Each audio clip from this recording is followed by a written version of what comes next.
So today we're going to go through the process of our rolled smoked haddock ballantine. Firstly, we're going to start off with going through the filling of the haddock.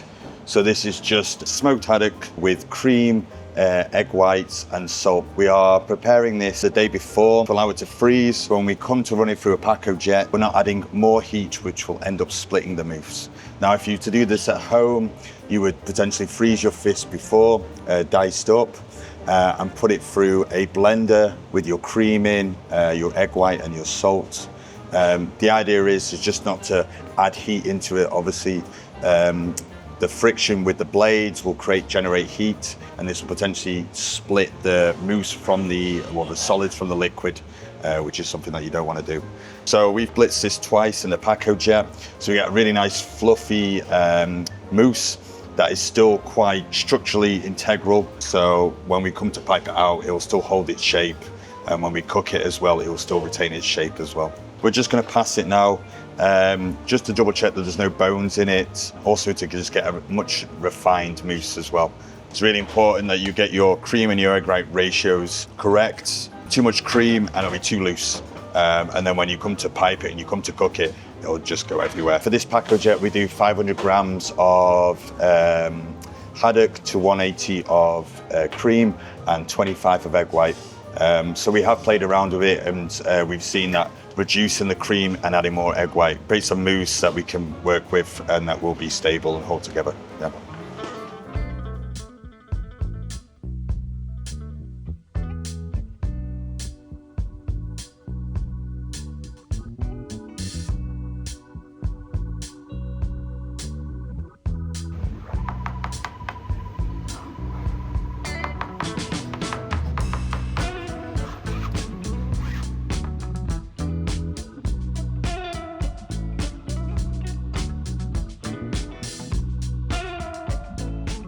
So yeah, as you can see, we're just left with any of the impurities, potentially any bones that are left over. And we just get a much finer mousse, something that is at restaurant standard.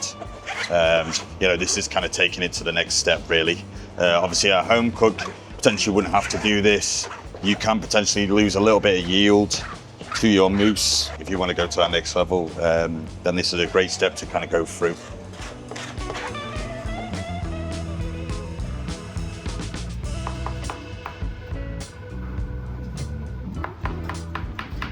Our mousse is now ready to have the rest of the ingredients put in. The reason why we've done it on a yellow board, because it is smoked haddock, so it is essentially cooked. So we're going to transfer this into a bowl, and then we're going to commence on our lemon zest and our parsley. These are the ingredients that we're putting into it, but obviously at home, you're free to add what you want, any herbs, any zest, depending on what you're accompanying the ballantine with. When you're zesting, just try to avoid any pith from the lemon, just as this will create a bit of flavour. So we're really just wanting to take the yellow and none of the white. So just, take your time when you're zesting. There's no rush. So now we're just going to pick the leaves from the parsley. Any stalks left over can go into stalks, etc. It's something that doesn't need to be thrown in the bin, that can be utilised. So this will later on go into some of the stocks that we're doing. We try and utilise the whole product. Nothing goes to waste. So now we're going to chiffonade. If you've never done this technique before, what we tend to do is just bring all the leaves together, and we tend to just roll them up. And we'll come with a knife and we'll just finely run through it like this. And that's your chiffonade there. Don't worry if you can't get it too fine, you can always run the knife through it again. It is going to be cooked, so it's not, a big deal. This is more just for the guys in the kitchen to practice the technique. It's a great way to finish off certain things with herbs, especially if they're going to be in the view of the customer. It just shows good technique, good cutting, and just that little bit of refinement. We've assembled all our ingredients, and so now we're just going to mix it through. We don't need to work it too much. You're just obviously thinking about when you're putting the mousse into the piping bag, you kind of want a bit of everything together. Yeah, so a good mix. And then we're just going to add a little bit of cling film over the top to just stop a film forming. And then this can go into the fridge whilst we prepare our haddock. These are our haddock fillets. We've already prepared these beforehand. So we tend to take the skin off, just run through, make sure there's no bones running through it. Obviously, you know, there's nothing worse than giving out a product and there be a bone in it. So we try and prepare it as much as possible. Obviously now we'll just do a quick run through, make sure that we haven't missed anything. In terms of going to your fishmongers, they can do this for you. But if I was to do it, you would be taking a filleting knife. So yeah, you would be using a filleting knife, something with a little bit of flex on it, obviously good sharpness.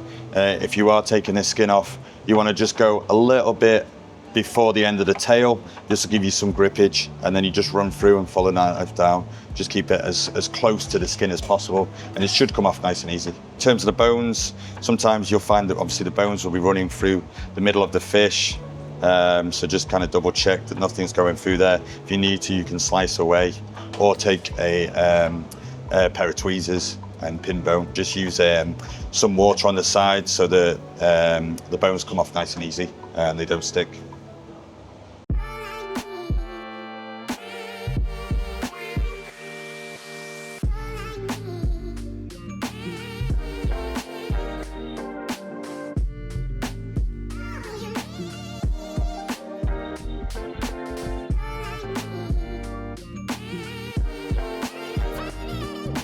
Our haddock is prepared. What we're going to do now is salt it for 5 minutes. The reason why we salt it is to help firm up the fish a little bit. This will pull out some water. It'll also season the fish as well.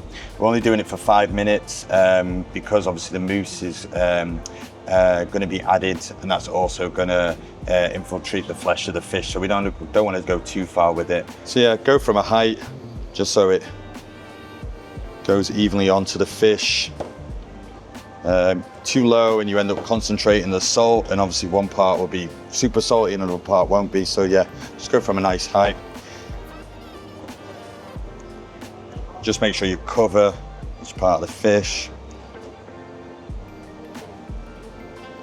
Okay, so we'll set a timer for 5 minutes and then we'll wash it off.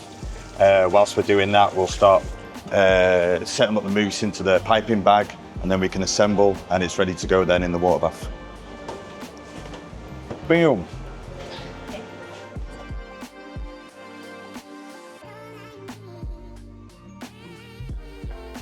So what you'll tend to see is chefs kind of put it in their hands like this, wrap it over so there's a clear overhang, and then add whatever they're doing into that. I find it much easier to put it into a vessel that you can wrap around, and this gives you hands-free then to work with the bowl and the spatula. It just means that you're not faffing around, you can get everything in. And that is the mousse prepared. Give it a little knock and a little spin. And that's our mousse ready to go for when our fish has finished salting. Cold water, of course, because we don't want to cook that flesh. And they only need like 30 seconds under there just to kind of wash off that superficial salt. Just quickly dried the fish. You don't need to don't need to dry it too much. Just kind of take on any of that excess liquid.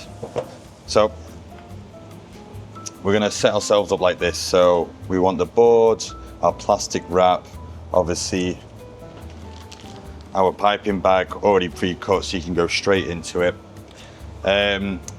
Depends on the size of your fillets, how many fillets you might use, proportion. You can go as little as 2. So fillets, mousse fillet, or you can do 3 if they're obviously small. And this way you kind of protect the mousse and you get a nice kind of a nice coverage of fish around the mousse. So we're gonna do, I'm gonna show you the 3, because that's what I prefer to do. So we wanna go skin side down to start off with, onto the cling film. Using a board helps you get a nice tight roll, okay? It becomes a little bit harder when you're just going straight onto the surface. Having a little bit of tension on there just helps with rolling. So now we're gonna pipe.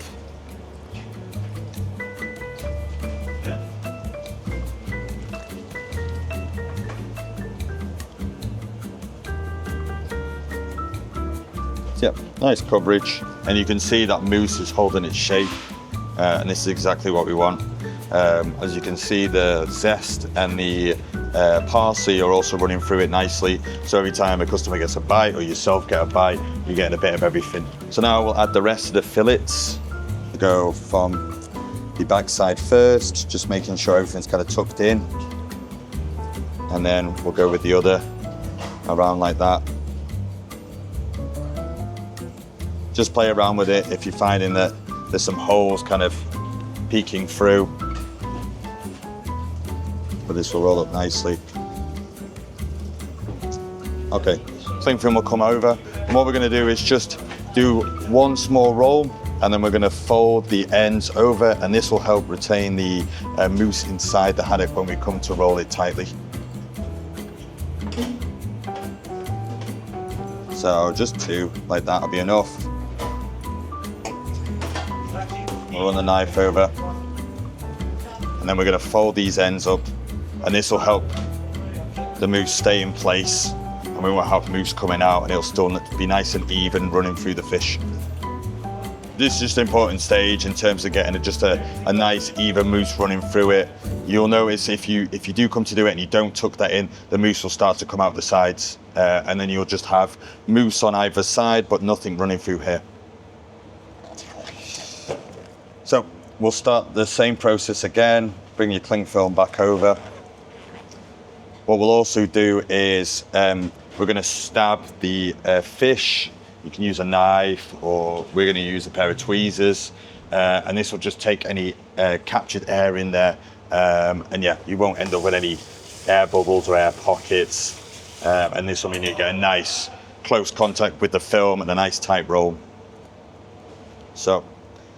And you see, like with the cling film being there, this will create a nice tension as well, so you can get a really nice tight roll. Yeah. So you can just bring it to you, roll, bring it to you, roll. And you see there's nothing coming out the sides there as we've sealed it off already. So yeah, just keep going with that. So we'll cut that off, roll it up, just stab it a few times, and this will just get any excess air out. And then we'll fold that over. We got a lovely little roll there. I potentially would just roll it again just to kind of get these kind of covered. So when we go into the bain-marie, they don't open up, there's no water leaking in, etc. If you do have a backpack machine at home, I doubt many people do, you can put it into the bag and seal it up like that and cook it this way. But for us, just in terms of the cost, and really doesn't make any difference at all, we can go straight into the bain-marie like this. If you only go like one layer of film, you're just not going to get a nice cylindrical shape. Yeah, we want something very uniform that'll cook very uniformly. You're thinking if you have something that's this thick, that's going to cook quicker than that. So we want something really uniform. Yeah, and also just presentation wise, and when we come to cut for portions, we're able to utilize everything and everybody's kind of getting the same thing. Yeah, there's nothing kind of mismatch, etc.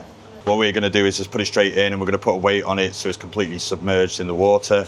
This is probably going to take about 30 to 40 minutes to cook. What we're looking for is a nice kind of rainbow color running through the fish.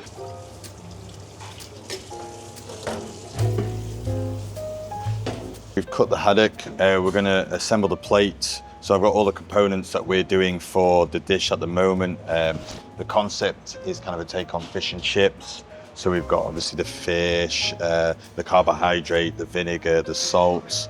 As you can see, that's your haddock there. We're just warming this up.